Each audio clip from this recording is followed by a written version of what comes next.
আসসালামু আলাইকুম রহমতুল্লাহ।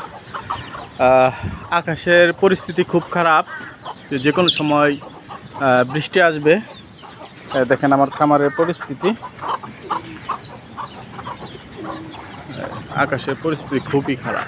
অনেক মেঘ আকাশে, পুরো আকাশ জুড়ে মেঘ।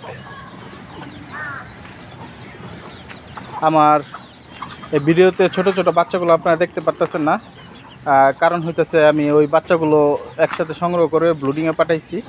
কেননা প্রতিদিন আমার বাচ্চাগুলো মারা যাইতেছে, তো আমি জানতে পারতেছি না এই যে বাচ্চাটা পাক দিয়া বের হয়ে গেছে, এটাকে ধরবো।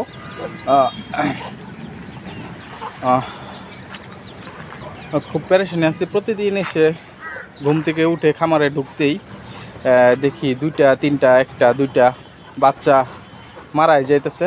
তো এই জিনিসটা আসলে সহ্য করতে পারতেছে না কোনোভাবেই, যে এত পরিশ্রম করার পরে, এত যত্ন করার পরেও বাচ্চাগুলো মারা যাচ্ছে।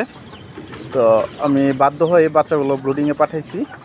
আর এই মুরগিগুলা খুব করতেছে, বাচ্চাগুলো কাছে না পেয়ে। তো কিছু করার নাই, বাচ্চাগুলো বাঁচাতে হলে এই ব্রুডিংয়ে রাখাই মনে করি ভালো।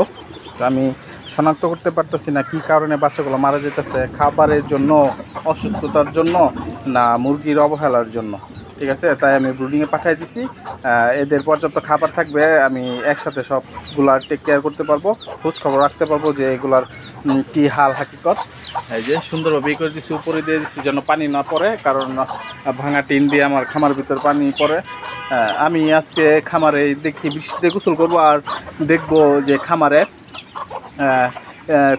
কোথা দিয়ে পানি পড়ে, কীভাবে কী পরিস্থিতি হয় আমার খামারের। এই জন্য আমি এখনও এখানে অপেক্ষা করতেছি বৃষ্টির জন্য।